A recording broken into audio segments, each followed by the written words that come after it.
ಚಾಮರಾಜ ಕ್ಷೇತ್ರದ MLA, ನರಸಿಂಹರಾಜ ಕ್ಷೇತ್ರದ MLA ಮತ್ತು ಮಾಜಿ MLA ಸೋಮಶೇಖರ್ ಮತ್ತು ಯತೀಂದ್ರ ಅವರೆಲ್ಲರೂ ಕೂಡ ಇವತ್ತು ಮೈಸೂರು ನಗರದಲ್ಲಿ ನಡೀತಾ ಇರ್ತಕ್ಕಂಥ ಅಭಿವೃದ್ಧಿ ಕೆಲಸಗಳನ್ನು ವೀಕ್ಷಣೆ ಮಾಡ್ತಕ್ಕಂಥ ಕೆಲಸವನ್ನು ಮಾಡಿದ್ದೀವಿ. ಮೊದಲಿಗೆ KEBಯಿಂದ ನಡೀತಕ್ಕಂಥ ಕೇಬಲ್ ಕೋರ್ಟ್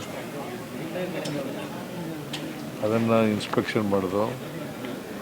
ಸುಮಾರು 871 ಕಿಲೋಮೀಟರ್ ಕೇಬಲ್ಗಳನ್ನು ಹಾಕ್ತಾ ಇದ್ದಾರೆ. 11 KV ಮಾತ್ರ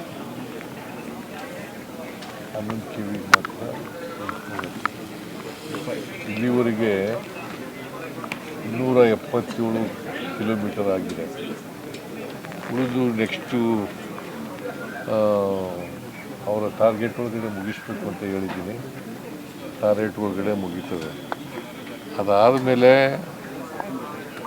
ಉಳಿದಂಥ ಕೇಬಲ್ ಹಾಕ್ತಕ್ಕಂಥ ಕೆಲಸವನ್ನು ಮಾಡಬೇಕು. ಈಗ ಇದು ಹಾಕೋದ್ರಿಂದ ಮೈಸೂರು ನಗರದ ಸೌಂದರ್ಯ ಜಾಸ್ತಿ ಆಗುತ್ತೆ. ಕೇಬಲ್ ಹಾಕೋದ್ರಿಂದ, ಅಂಡರ್ಗ್ರೌಂಡ್ ಕೇಬಲ್ ಹಾಕೋದ್ರಿಂದ ಮೈಸೂರು ನಗರದ ಇದು ಜಾಸ್ತಿ ಆಗುತ್ತೆ. ಅದಕ್ಕೋಸ್ಕರ ಇವತ್ತು ಏನು ಕೆಲಸ ನಡೀತಾ ಇದೆ ಅದನ್ನು ಪ್ರೋಗ್ರೆಸ್ಸನ್ನು ನೋಡ್ತಕ್ಕಂಥ ಪ್ರಯತ್ನವನ್ನು ನಾವು ಮಾಡಿದ್ದೀವಿ. ಅದಾದಮೇಲೆ ಮಾರ್ನೀಸ್ ಕಾಲೇಜು ಹಾಸ್ಟೆಲ್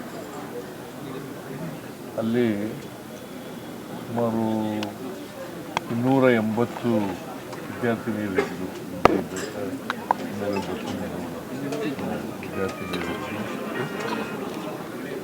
ಅದು ಸ್ಥಳ ಸರಿಯಾಗಿರಲಿಲ್ಲ. ಭಾಳ ಹಳೇ ಬಿಲ್ಡಿಂಗ್ ಆಗಿದ್ದು. ಬಹುಶಃ ಯಾವಾಗಿದ್ದು ಜಿಲ್ಲಾ ನಾನು ಒಂದು ಸಾರಿ ಇನ್ಸ್ಪೆಕ್ಟ್ ಮಾಡಿದ್ದೆ. ನಾನು ಮತ್ತು ಸುಧಾಕರ್ ನಮ್ಮ MLA ಚಾಮರಾಜ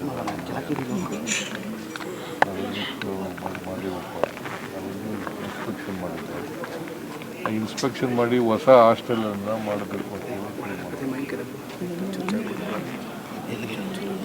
ಈಗ ಹೊಸ ಹಾಸ್ಟೆಲ್ಲು ಮಾಡ್ತಾ ಇರ್ತಕ್ಕಂಥದ್ದು ಸುಮಾರು 1400 ವಿದ್ಯಾರ್ಥಿಗಳಿವೆ. ಸೈನ್ಸು, ಆರ್ಟ್ಸು, BComನವ್ರಿಗೆ ಅಲ್ಲಿ ಮಾಡಿದ್ದೀವಿ. ಅಲ್ಲಿ 900 ವಿದ್ಯಾರ್ಥಿಗಳಿಗೆ ಮಾಡಿದ್ದೀವಿ. ಇಲ್ಲಿ ಸೈನ್ಸು ಮತ್ತು ಆರ್ಟ್ಸು ಕಾಲೇಜನ್ನು ಮಾಡ್ತಾರೆ. ಆಮೇಲೆ ಹಾಸ್ಟೆಲ್ನಿಂದ ಮಾಡ್ತಾರೆ. ಬಹುಶಃ ನಿಗದಿತ ಅವಧಿನಲ್ಲಿ ಮುಗೀತದೆ ಅಂತೇಳಿ ಕಾಂಟ್ರಾಕ್ಟರ್ಗಳು ಹೇಳಿದ್ದಾರೆ. ಕನ್ಸರ್ನ್ ಕಾಂಟ್ರಾಕ್ಟ್ರು ಮತ್ತು ಇಂಜಿನಿಯರ್ಗಳು ಕೂಡ ಹೇಳಿದ್ದಾರೆ. ಸೊ ಅದರಿಂದ ನಾನು ಭಾಳ ಸ್ಪಷ್ಟವಾಗಿ ಹೇಳಿದ್ದೀನಿ, ಯಾವುದೇ ಕಾರಣಕ್ಕೆ ಕ್ವಾಲಿಟಿನಲ್ಲಿ ರಾಜಿ ಇಲ್ಲ ಅಂತಕ್ಕಂಥ ಮಾತು. ಕ್ವಾಲಿಟಿ ಮೇಂಟೈನ್ ಮಾಡಬೇಕು ಮತ್ತು ನಿಗದಿತ ಅವಧಿನಲ್ಲಿ ಕೆಲಸ ಮಾಡಿ ಮುಗಿಸ್ಬೇಕು ಅಂತಕ್ಕಂಥ ಮಾತುಗಳನ್ನು ಸೊ ಅದು ಒಪ್ಕೊಂಡಿದ್ದಾರೆ. ಈಗ ಇಲ್ಲಿ ಬಸ್ ಸ್ಟ್ಯಾಂಡ್ ವೈಟ್ ಟಾಪಿಂಗ್ ಸುಮಾರು 50 ಕಿಲೋಮೀಟರ್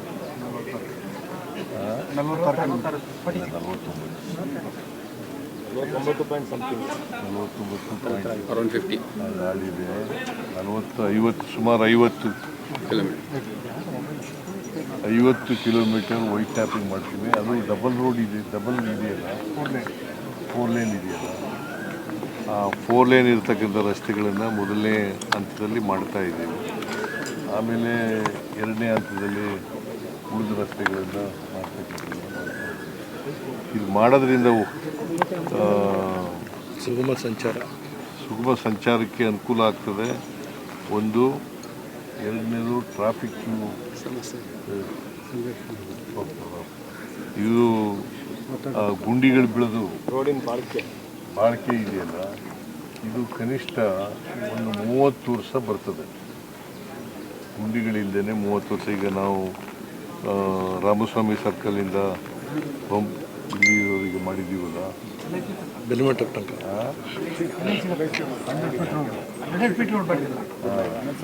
ಅದು 10 ವರ್ಷ ಆಗಿದೆ ಈಗ. ಇಲ್ಲಿವರೆಗೂ ಗುಂಡಿ ಬಿದ್ದಿಲ್ಲ.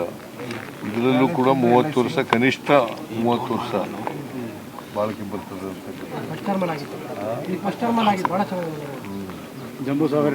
ಹಿಂದೇನೂ ನಾವೇ ಮಾಡಿದ್ದು, ಈಗಲೂ ನಾವೇ ಮಾಡಿದ್ದೀವಿ.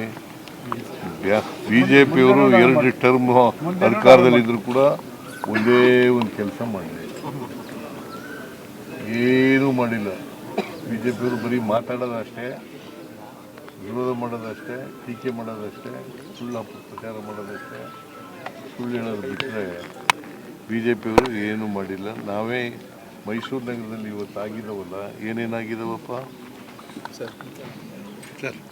ವೈಟ್ ಟಾಪಿಂಗು, ಈಗ ಹಾಸ್ಪಿಟ್ಲು, ಕಾಲೇಜಸ್ಗಳು, ರೋಡ್ಗಳು ಎಲ್ಲ ನಾವೇ ಮಾಡಿರೋದು. ಒಳಚರಂಡಿಯ ವ್ಯವಸ್ಥೆಯು ಕೂಡ ಈಗ ಸರ್ಕಾರ ಅನುದಾನ ಕೊಟ್ಟು ಶುದ್ಧೀಕರಣ ಘಟಕಕ್ಕೆ ಈಗ ಮೈಸೂರಿನಲ್ಲಿ ಒಳಚರಂಡಿ ಇದೆಯಲ್ಲ, ಅದಕ್ಕೂ ಕೂಡ ದುಡ್ಡು ಕೊಟ್ಟಿದ್ದೀವಿ. 100 ಕೋಟಿ ಕೊಟ್ಟಿದ್ದೀವಿ, 89 ಕೋಟಿ. ಸರ್, ಒಳ್ಳೆ ಕಡೆ ಎಲ್ಲ ರಸ್ತೆಗಳು ಆಗಿದಾವೆ, ಬಿಲ್ಡಿಂಗ್ ಆಗಿದಾವೆ. ಬಟ್ ಇನ್ನೊಂದು ಪ್ರಾಬ್ಲಮ್ ಇದೆ, ಲಾಸ್ಟ್ ಟೈಮ್ ಬಿಲ್ಡಿಂಗ್ ಒಂದು ದೇವರಾಜ್ ಮಾರ್ಕೆಟ್ ನಿಮ್ಮ ಕಾಲದಲ್ಲಿ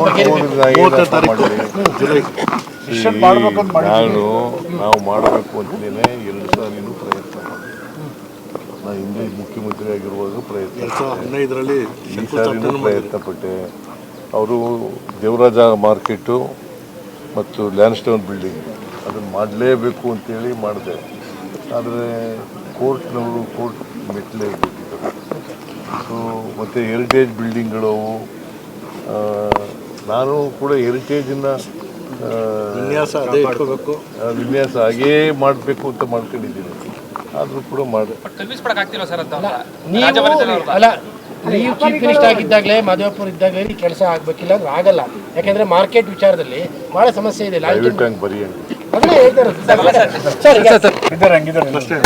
ಸರ್, ಅದು ಆಗಬೇಕು ಅನ್ನೋದು ತಾವು ಮುತುವರ್ಜಿ ವಹಿಸಿ ಅಂತ. ಮುತುವರ್ಜಿ ವಹಿಸ್ತಾ ಇದ್ದೀನಿ. ನಮ್ಮ MLAಗಳು ಕೂಡ ಮುತುವರ್ಜಿ ವಹಿಸ್ತಾ ಇದ್ದಾರೆ. ನಾವು ಮಾಡೇ ಮಾಡ್ತೀವಿ.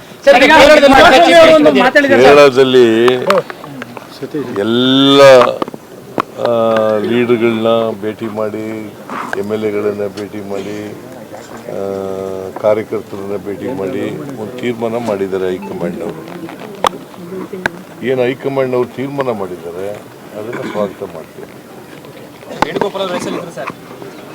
ಯಾರ್ಯಾರ ರೇಸ್ನಲ್ಲಿ ವೇಣುಗೋಪಾಲ್ ಇದ್ದರು, ರಮೇಶ್ ಚೆನ್ನಿತಾಲ ಇದ್ದರು, ಸತೀಶನ್ ಇದ್ದರು. 3 ಜನ ಮೇಯ್ನಾಗಿ ರೇಸ್ನಲ್ಲಿದ್ದದ್ದು. ಆ 3 ಜನದಲ್ಲಿ ಸತೀಶನ್ನ ಮಾಡಿದ್ದಾರೆ. ಸೊ ಹೈಕಮಾಂಡ್ ತೀರ್ಮಾನ ನಾವು ಒಪ್ಕೊಳ್ಳೇಬೇಕಾಗುತ್ತೆ. ಫೈರ್ ಬ್ರಿಗೇಡ್ ಒಂದು ರೆಡಿ ಮಾಡಿಸ್ಕೊಡಿ. ಫೈರ್ ಬ್ರಿಗೇಡ್ ಬಿಲ್ಡಿಂಗ್ ಒಂದು ಫೈರ್ ಬ್ರಿಗೇಡ್ದು ದುಡ್ಡು ಕೊಟ್ಟಿದ್ದೀನಿ, ಅದಕ್ಕೂ ದುಡ್ಡು ಕೊಟ್ಟಿದ್ದೀನಿ. ಅದು ಹೆರಿಟೇಜ್ ಬಿಲ್ಡಿಂಗ್ ಅಂತ. ಬಿಡದಿ ಟೌನ್ಶಿಪ್ ಅಲ್ಲಿ ಸರ್ಕಾರ ರಿಯಲ್ ಎಸ್ಟೇಟ್ ಮಾಡ್ತಾ ಇದೆ ಅಂತ ಕುಮಾರಸ್ವಾಮಿ ಅವರು ಆರೋಪ ಮಾಡಿದ್ದಾರೆ. ಹೆಚ್ಚಿನ ವಿಡಿಯೋಗಳಿಗೆ ಪ್ರತಿಧ್ವನಿ ಯೂಟ್ಯೂಬ್ ಚಾನೆಲ್ ಸಬ್ಸ್ಕ್ರೈಬ್ ಮಾಡಿ, ಬೆಲ್ ಐಕಾನ್ ಕ್ಲಿಕ್ ಮಾಡಿ.